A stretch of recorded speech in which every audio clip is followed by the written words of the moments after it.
गोनां जादों नों गाज्रिमोन दामोन आं बेखौ नो डाउट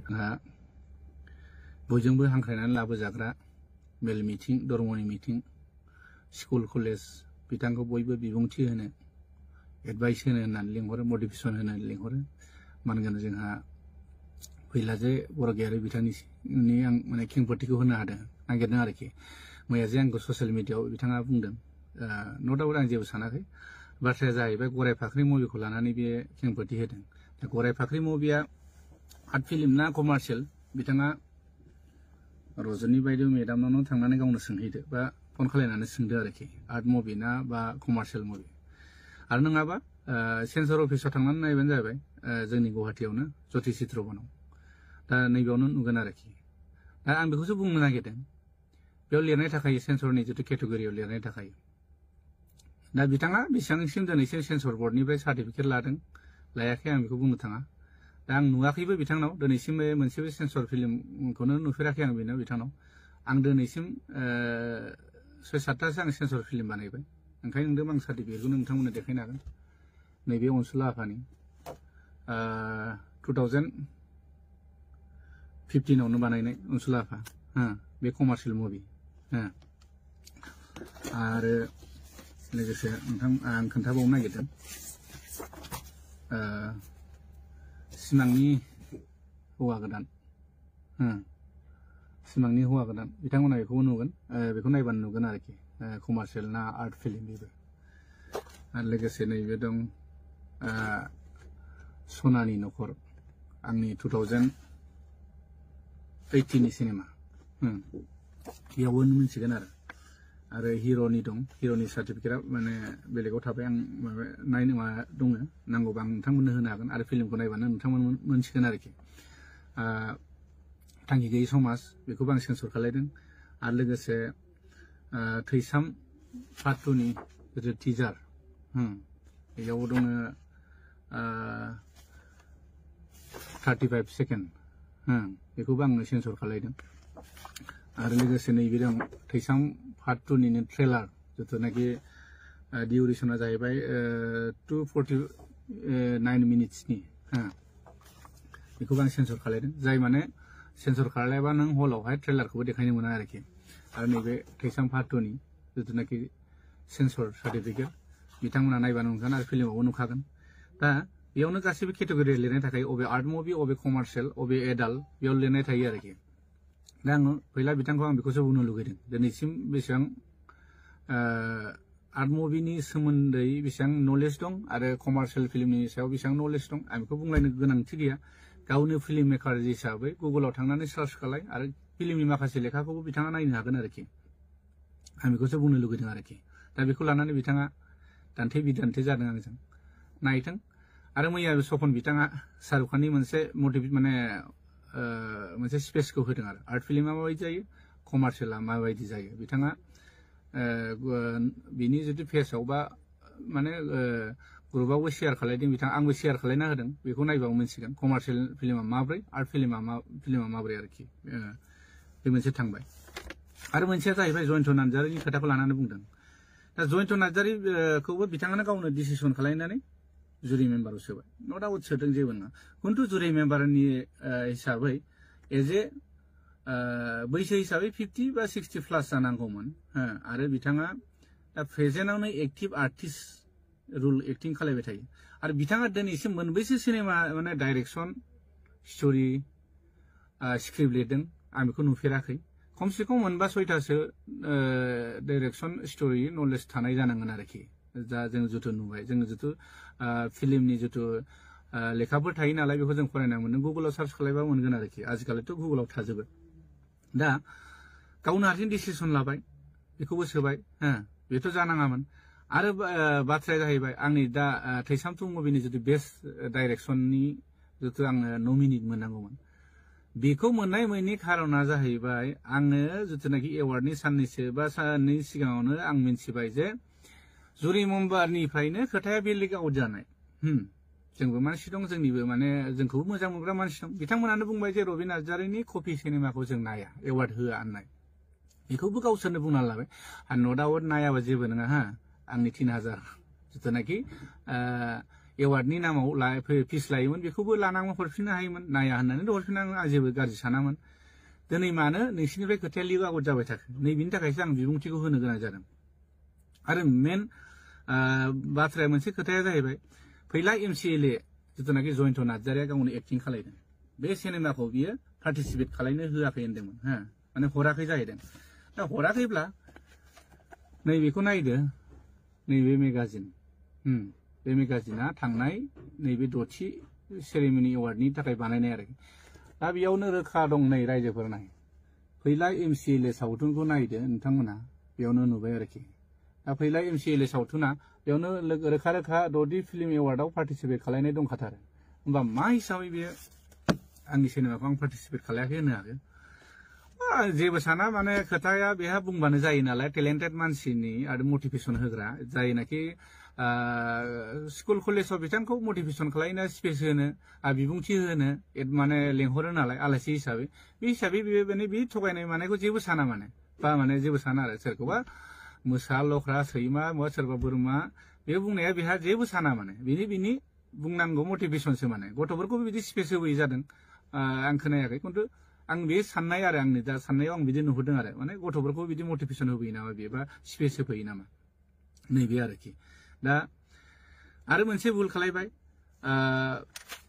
जयन्त नार्जारिनि खोथाखौ आं बुंबावनो जयन्त नार्जारिनि थानायनि थाखाय दिनै सानसोरां खाख्लारिया बेस्ट डाइरेक्टर जुरि एवार्ड मोनदों खांख्रायावनो बे खांख्राइखौ आं नायाखै आं एसे नायदों खिन्थु आं डाइरेक्ट होनखायो आं इन्ट्रेस्ट मोनाखै दै माने इनसाल्ट खालायनाय नङा रायजोफोरनाव नायबाबो सोंबाबो मोनसिगोन बे खांख्राइनि डाइरेक्सना बेसेबां स्पेसियल जादों जायाखै बे रायजोफ्रानो नुदों बेखौ बोरै सानसोरां खाख्लारिखौ बेस्ट जुरि माने बेस्ट डाइरेक्टर जुरि एवार्ड बोरै होनो मोनखो बेखौ आसुरित मोनदां बेखौथ' बे केटेगरि एवार्ड होनाय केटेगरि जितु बेस्ट डाइरेक्टर जुरि एवार्डखौथ' कुनु सेन्ट्रेल मेम्बार प्लास डिस्ट्रिक्ट मेम्बारखौथ' पास खालायाखैमोन फट करि गोसो बायदि बोरै जानो हाखो बेथ' जयन्तनि आखाइ दं होननानै निश्चय जों बयबो मिथिखायो दिनैसिम सानसोरां खाख्लारिया मोनबेसे सिनेमा बानायदों मोनबेसे बर' सावथुनाव डाइरेक्सन होनानै बेसेबां कन्ट्रिबिउसन होनाय दं दिनै नाय मन्जिल सारमोना आजि 30-40थासो सिनेमा बानायदों जों उन्दैनिफ्रायनो मोगथां गोराहाजोनि खोनासि सल' माने गोबां सिनेमा दं आरोखि बिराद हिट सिनेमा बानायदों दिनै नाय सिराज बाग्लारि सारमोनखौ नाय बिथांमोना बिराद मोजां मुभि बानायबोदों बिसोरो बिथांमोननोथ' बे एवार्डखौ निश्चय होनो हायोमोन रजेन नार्जारि सार बिथांमोनाबोथ' गोबां सावथुन बानायबोबाय आरो सार प्रबिन गयारि सार बिथांमोन दं बिथांमोनाबोथ' गोबां फिल्म डाइरेक्सन होबाय फिल्मनि नामाव बर' फिल्मनि नामाव गोबां माने बिसोराबो कन्ट्रिबिउसन दं आरोखि दा दिनै एवार्डखौथ' बिसोरनो होनो हायोमोन ना बे जुदि केटेगरिखौ बानायदों जेब्ला जेबो नङा बानायदों होनो हायोमोन ना दिनै मानो होनाखै फुराना मानसिफोरखौ मानो नासयबाय थादों माने जेनेबा दा जयन्त नार्जारिया गावजों दा क्लस नालाय सानसोरां खाख्लारिया बेनो बेस्ट डाइरेक्टर जुरि एवार्डखौ बोरै होनो मोनखो नैबे मोनसे आरो बिसोर माने 50-50 माने शेयारबो जानो हागौथ' थाखा फैसानि खोथा नैबे आरोखि दा आरो मोनसे खोथाबाव आं क'क्राझारनिफ्रायनो गावसिनि एरियानि गावनि न'खरनिफ्रायनो खोनानो मोनदों क'क्राझारनिफ्रायनो आं खोनानो मोननाया मोनसे सिनेमा आरो राफोदथाय सिनेमा होनो राफोदथाय सिनेमा जाय सिनेमायावहाय जुरि मेम्बार हिसाबै सेलेक्ट खालामदों जाहैबाय सर्ट मुभि बेयावहाय आरोखि बेखौ जाज हिसाबै जयन्त नार्जारिखौ लादों जाहैबाय जयन्त नार्जारिया राफोदथाय सिनेमायावनो गावनि भइस ओभार रेकर्ड माने भइस ओभार दं जाहैबाय बेकग्राउन्ड भइसआव होमबा बेथ' गावनि सिनेमाखौ सेलेक्ट खालायखागोन ना निस्सय बिनि थाखायनो गाज्रि मोनलायनानै दिनै क'क्राझारनि माखासे पुराना आर्टिस्टफ्राबो फैयाखै जाहैबाय आरो बे खोथाखौ आंबो माने बयबो शेयार खालायदों गावसिनि माने क'क्राझार डिस्ट्रिक्टनिफ्रायनो जोंखौबो मोजां मोननाय मानसिफ्रा बिदिनो शेयार खालायहरदों आरो होमबा दिनै बे मानसिया कन्ट्रिबिउसन माने बेयावहाय कन्ट्राभार्सि जागासिनो होमबा बेबायदि मानसिखौ बोरैहाय जुरि मेम्बाराव होनांगौ होनो माने नैबेबायदि खोथा फैदों आरो दिनैसिम जुदि जुरि मेम्बारा बेबायदि स्टाइलाव थांबाय थायोब्ला फैगौ प्रडिउसारफ्रा रावबो फिल्म एवार्डनि नामाव गावनि फिल्मखौ दैथायहरनाय नङा मानो होनब्ला दिनै जों प्रडिउसार नङाब्ला फिल्मखौ बानायाबा बिसोर जोंनि बोरै एवार्ड होनो हाखो बिसाया बोरै एवार्ड होनो हागोन नैबे आरो खोथाया दा ओंखायनो साननो लागिया जाना दं आरो खोथाया आरो मोनसे बाथ्राया बेनो मोनसे फेसबुक पेजाव नुदां एम अख्रां बर'नाव बिथाङा फैलानि सोमोन्दै लिरदों आरोखि बेयाव बिथाङा लिरनाय दं 2021 बे इयारनि आरो बिथाङा बेयाव 9 लाख फैसा बख'नानै जादों जाहैबाय फिल्मनि नामै ना मानि नामै मिन्थिया बिटिआर गभर्नमेन्टनिफ्राय आरो फिल्मनि नामाव जानो हागौ ओमफ्राय 2023-24 नि बिथाङा बेयावहाय 29 लाख बिथाङा फिल्मनि नामाव बेखौबो बख'ना जादों अब्ला गोबां फिल्म बानायग्रा मेकारफोर दं बेल' नामा फिल्मनि फैसा जानो बा फिल्मनि नामाव फैसा बख'नानै जानो दा बेखौनो सिन्था खालामनो नाय आरो माने आरो बेबो दिनै सपन कुमार बिथाङाबो लिरदों गावनि फेसबुकाव पेजाव बे लिरदों बोसोरथाम कन्ट्राभेर्सि जाखो बोरै माने दिनै बर्मानिफ्रायनो जाबोदों बर्मायाव एवार्ड खुंबाय बे बर्मायाव एवार्ड खुंनायावबो मा जाबाय बेस्ट डाइरेक्टर जिथुनाखि बेस्ट डाइरेक्टरखौबो आब' रजनी मेदामासोमोन आरोखि दा बे खोथाखौबो गावबो मिथिखाबाय आरोखि माने रजनी मेदामाबो मिथिखाबाय दा बे हिसाबै बे एवार्डखौ गाव फैनो हायैनि थाखाय मेदाम अनजालि दैमारिखौ माने फाथायहरबाय आरोखि एवार्ड फांसननि नामाव बेस्ट डाइरेक्टरनि माने जुदि एवार्डखौ नों रिसिभ खालायदो होनलायनानै जेथिया एनाउन्स होयो अब्ला पंकज लाहारिनि नाम ओंखारबाय बेयावथ' आसुरित जाबाय बिनि थाखाय फेसबुकाव बेसेबांबा गोलाव मेदाम रजनीयाबो लिरबाय आरो माने बेयाव बोरै जानो मोनखो बे पलिटिक्स हाबनो मोनखो होननानै दा बेखौ होननानै बे खोथाखौ मिथिनानै जोंहा पंकज लाहारि बिथाङाबो आं बायनाय एवार्डखौ मानो लानो होननानै फेसबुक पेजाव बिराद माने गोलाव लिरबाय आरोखि दा दिनै बिदियाव कन्ट्राभेर्सि जाबाय थादों आरोखि जाय बे खोथाया गावसिनि जुरि मेम्बारनिफ्रायनो ओंखारदोंमोन आरोखि जुरि मेम्बारनिफ्राय ओंखारनायाव दा खोथाया बोरै सार मन्जिल सारनिफ्राय लिक जादों होननानै बेयाव सपन बिथाङाथ' आं मिथिनायाव बिदि बुंदों आरोखि दा बे हिसाबै बेखौ जुरि मेम्बारनिफ्राय उइदाउट एप्लिकेसन बा सावरायालासेनो बेखौ बोख्लायलायबाय माने आरो जोंनिथिं सानजाहा मोनसे जुरि बर्डनि माने बिदिनो मेम्बार पार्टि दंमोन बिनान्द मोसाहारि जेनाखि जोंनि मानगोनां सिंगार फुंजाफा होनो बिथांखौबो जुरि बर्डनिफ्राय बेयो बारावनो बोख्लायबाय माने खुनु डिस्ट्रिक्टनि माने सोङालासेनो सेन्ट्रेलावबो पास जायालासेनो बिथां सानैखौ बोख्लायबाय आरो आसुरित मोनबाय मन्जिल साराबो आसुरित मोनबाय आंखौ मानो बोख्लायखो नैबे खेथ्रआव आरो बेयावबो बिसोर कन्ट्राभेर्सि जाबाय आरो थांनाय एवार्डआव दालिगावआव जादों दालिगावनिफ्राय बर्मासिम 150 किल'मिटार जागोन होनदों ओमफ्राय क'क्राझारनिफ्राय हेड अफिसा जेरै बिसानि हेड अफिस बानायदों क'क्राझारनिफ्राय दालिगावसिम 50 किल'मिटार जागोन आरो अब्ला बै समाव आफादगिरिया जिथुनाखि दा बिसानि माने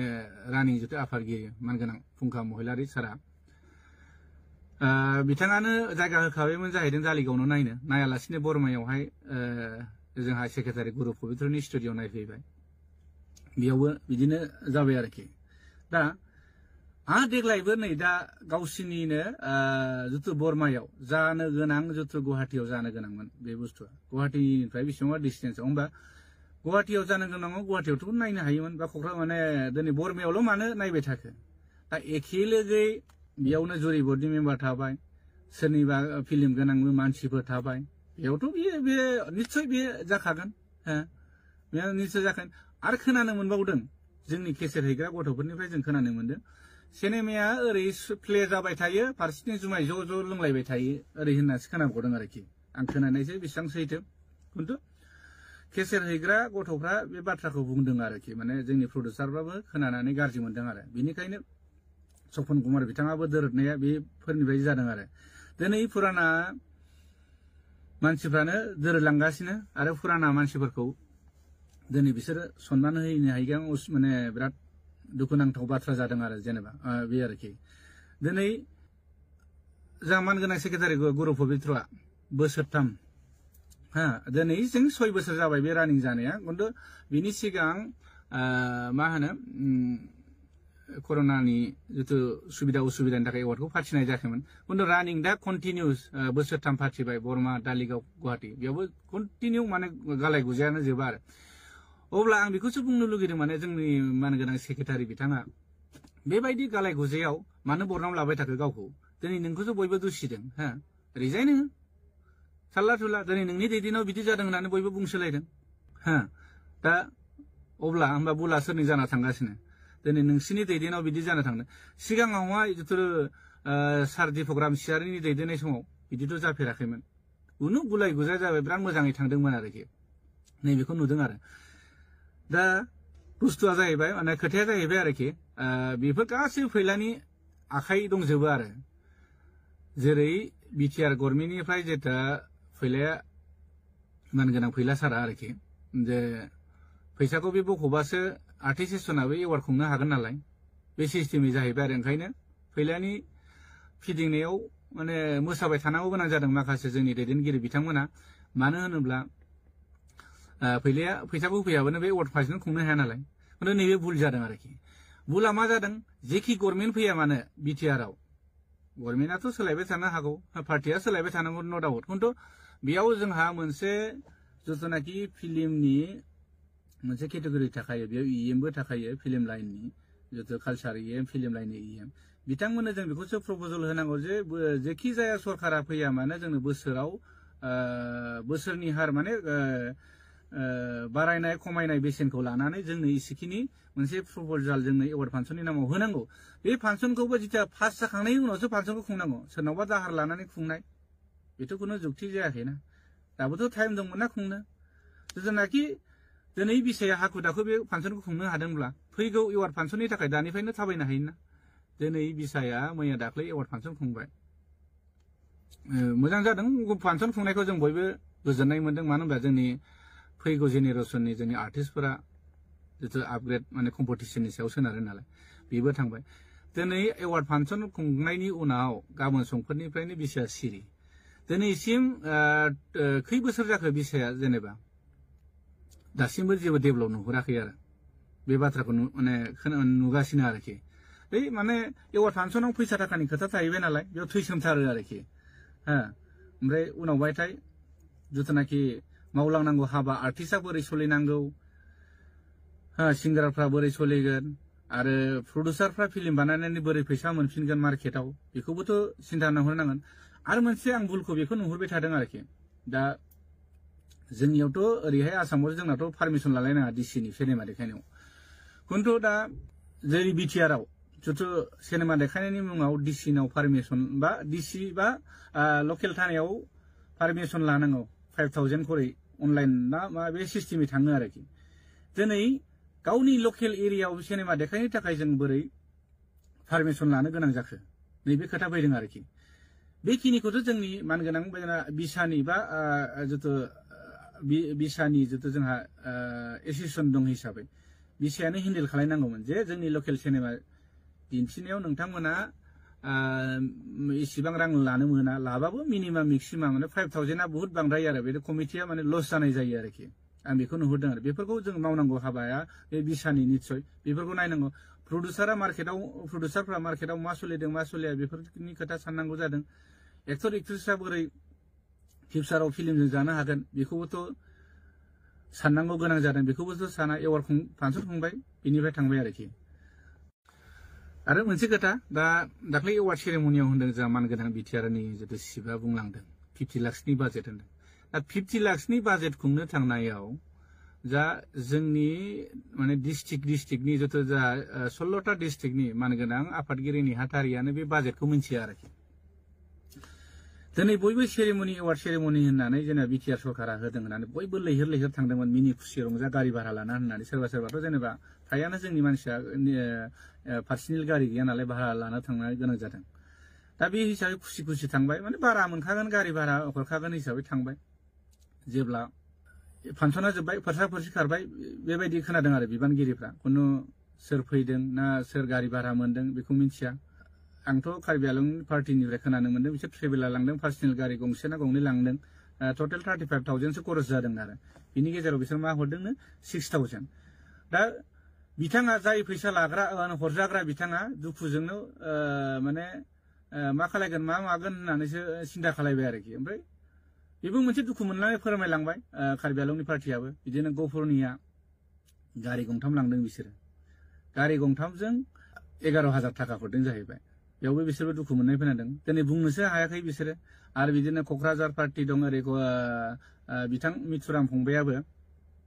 बेबो बिराद दुखु मोनदों जाहैदों मोसानो लाबोदोंमोन बेबो रां मोनलाङाखै माने बांसिनानो मोनलाङाखै आरो बाथ्राया बेयाव मोनसे पार्टिसिपेटआ मोसानायनि नामावल' फैसा हरदोंनो बेयावबो होमबा मोनब्रै डिस्ट्रिक्टआवल' आर्टिस्ट थाबाय नामा ओरै होमबा मानोथो 16टा बा 16 जिल्लाखौ लानानै मानोथो नैबे बिसाखौ खुंनाय जायो होमब्ला जोंनि गफुर बा सिमोनसापुरनि सोरबा राङापारा सोरबा कार्बि आलंनियाबोथ' बैयाव मोसाहैनो हानाय मानसि दंमोन ना दा बाथ्राया बे दिनै बेफोरनिबोथ' अडिटखौ होनाय नङा बिसोर जेसेबां जादों बे केलेंकारिया जाबाय थादों आरोखि ओंखायनो अडिटबो गैया बिनिफ्राय अडिटबो गैला ओमफ्राय मा जागोन आं बेखौनो सानदों जोंनि गफुराव खुंनानै नायफै आं ओंखामखौ सेस्था होजोबगोन 4 लाख 5 लाख थाङो आङो ओंखामखौ आं बानजोबगोन नोंसोर दाना गफुरसिम फैनानै गारि भाराखौ नायनायनायनो मोनसिगोन क'क्राझारनिफ्राय गफुरसिम फैबा बेसेबां जायो गुवाहाटीनिफ्राय फैबा बेसेबां जायो मुसलपुर बर्मानिफ्राय फैबा गफुरसिम बेसेबां खरस थाङो नोंथांमोना बेखौ नुगोन आरो फैगोन बोसोराव खुंफै आं हेल्प होगोन गासैबो जानाय लोंनाय गासैबो जेसेबां थाङो बोथिनै बोथिथामबा आं बेदरजोंनो जाहोजोबगोन जोंनि गफुराव खुंफै जुदि गोहो दंब्ला गारि भाराखौ नोंसोरो जुदि बेयावनो मिथिगोन बेसेबां गारि भारा बेसेबां खरस थाङो बेसेबां माने डिस्टेन्सनि सायाव बेसेबां थाव खामो जोंबोथ' गारि सालायनाय मानसि जोंबो मिथियो दा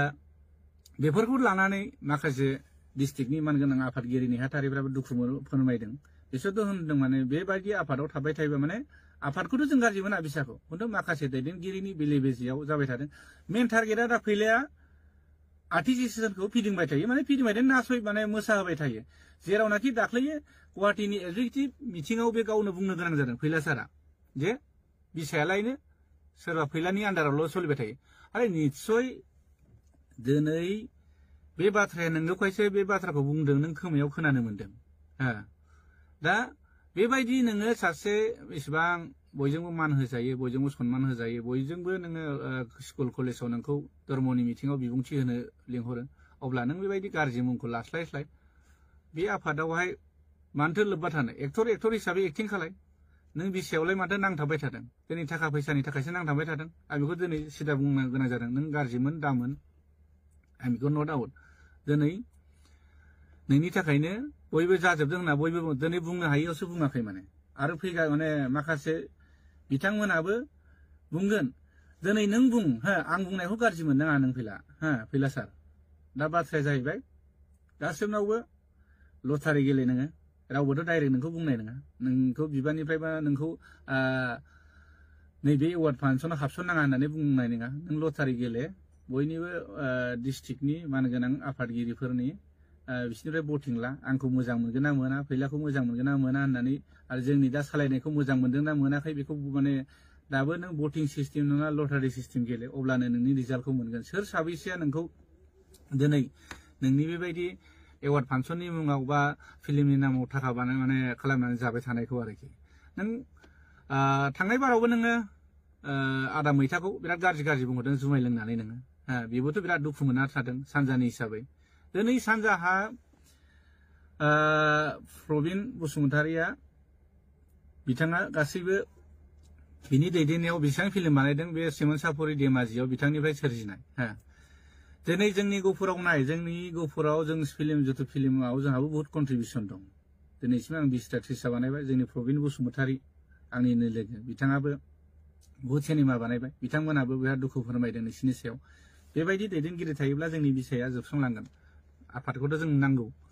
खिन्थु नै बिनिफ्राय गोजान जा माने आं बेखौ डाइरेक्ट बुंखायो गाज्रि मोननाय मोजां मोननाय आं बेखौ नट आउट जेबो नों सोरनावबो स्टेटमेन्ट ला कार्बि आलंनावबो ला दिनै क'क्राझारनावबो ला नोंसिनि बाक्सानियावनो ला आरो नोङो आरो गुवाहाटी पार्टिनावनो ला गासिबो नों बे कमेन्टखौनो मोनगोन आरोखि ओंखायनो सार फैला नों इसेबां गुन गोनां मान गोनां मानसि बयबो नोंखौ सन्मान होयो बयबो नोंखौ धर्म मिटिं स्कुल कलेजाव बिबुंथि होनो नोंखौ लेंहरो बिनिखायनो गाज्रि मुंखौ लास्लायस्लाय गाज्रि बरनामखौ लास्लायलाय मानो बेबायदियाव हाबबाय थादों सार फैला बेनिखायनो पलिटिकेलाव हाबदों नट आउट हाबबाय था जेबो नङा फिल्मावबो एक्टिं खालायबाय खालाय आंहा बेखौ जेबो बुंनांगौ गैया खिन्थु बेबायदि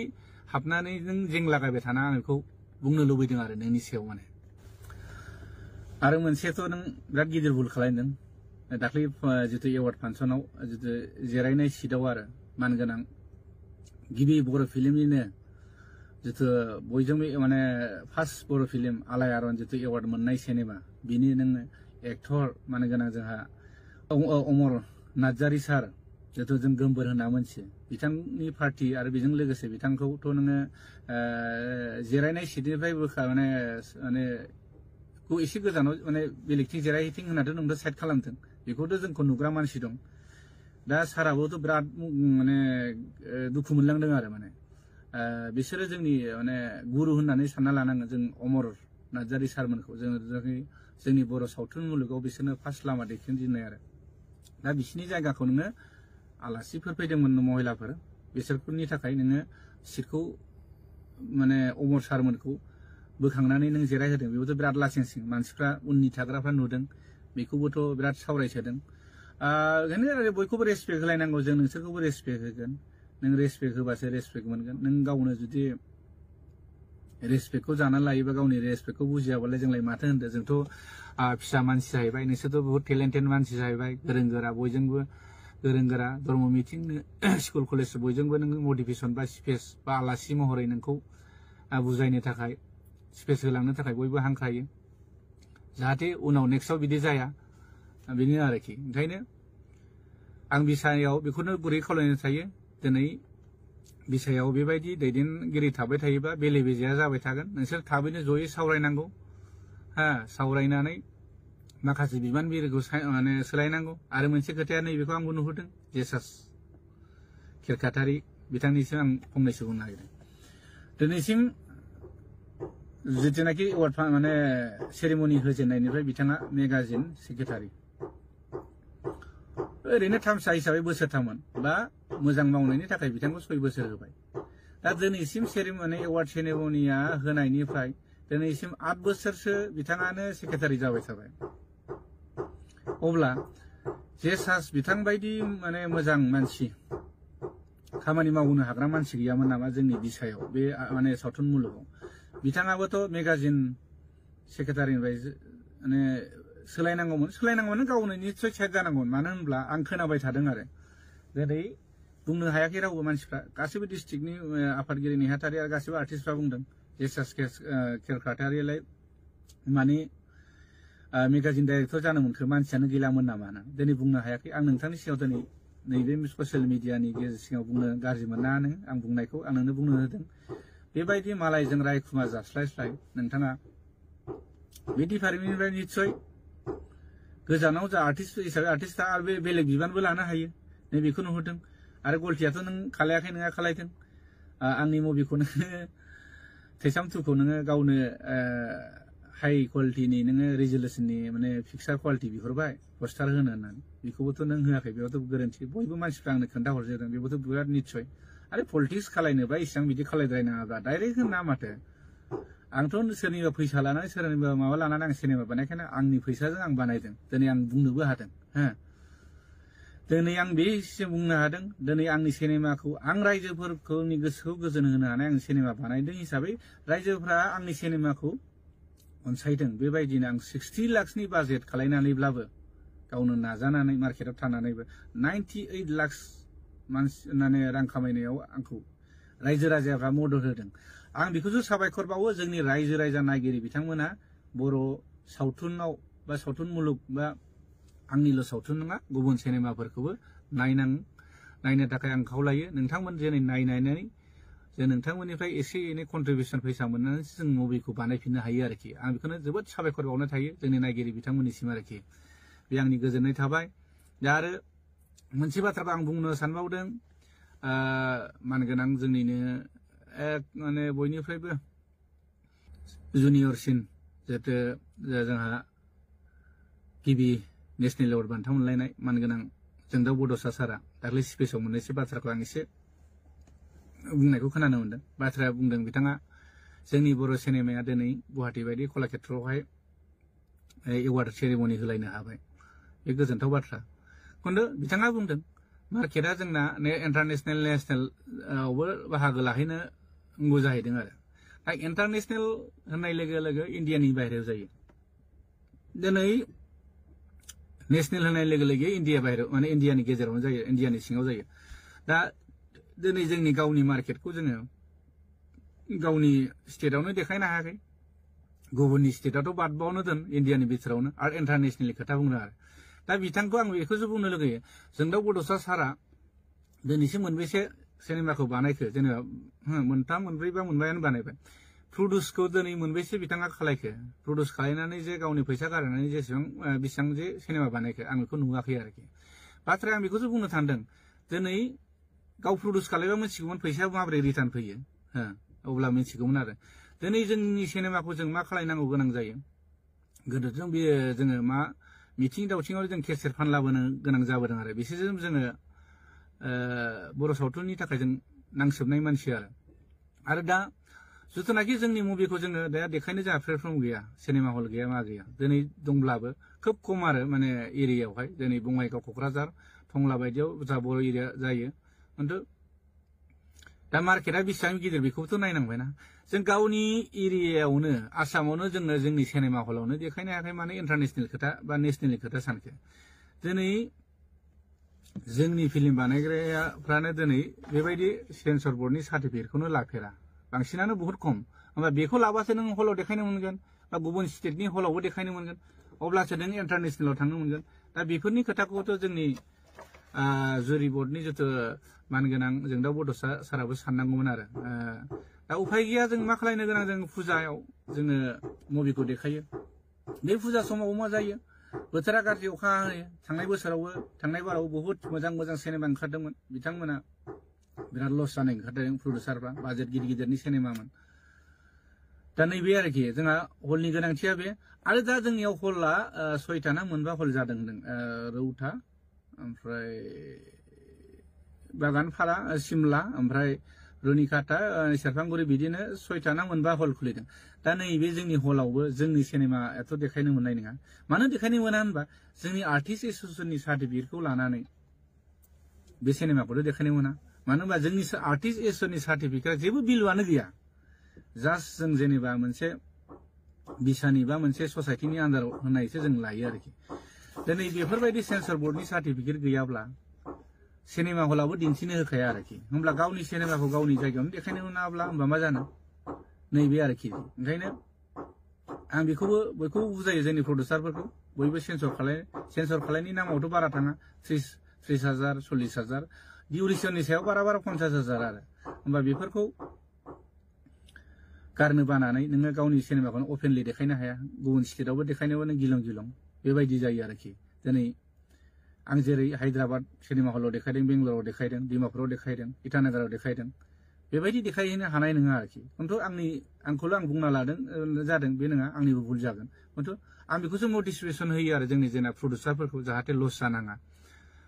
जेरै जोंनि दा बाजेट जिथुनाखि थिकादार नङाबा जोंहा माने बाजेटनि फिल्म बानायनो हाखाया मानो होनब्ला जोंहा मार्केटआनो गैखाया दा बेखौनो आं सानो आरो जोंनि फिल्म मेकारफ्राबो खोब सानलायनांगौ जे जाय बाजेट फिल्म बानायदों प्रडिउसार जिथु थिकादार बिथांमोना ओंखारदों 30 लाख 40 लाख 50 लाख गारदों बिथांमोननि सिनेमाखौ जाहाथे रिकभार खालायनानै प्रडिउसारखौ नेक्स्टआव जों मोनफिनो नैबेखौ साननांगौ आरो ओंखायनो दा मार्केटआव जोंना बुहुत खस्थ' आरो बेखौनो आं नुहुरदों आरो ओंखायनो जों इन्टारनेशनेल खोथाखौ साननानै लाब गैया जों गावनि जायगायावनो जोङो मार्केटखौनो खालायनो हायाखै आरोखि दा भिडिअ'आथ' खोब गोलाव जाबाय आङो दा बेनो आरो भिडिअ गोलावनि थाखाय आं निमाहा बिनाय थाबाय जाहाथे आं बुंनांगौबा माने बुंबावसिगोन आं बयखौबो अननाय आरो खुलुमनायखौ बावहरबाय आंनि नायगिरि बिथांफोर सावथुन मुलुगखौ नायनानै मोजां मोनग्रा रायजो राजाफोरखौ आंनिफ्राय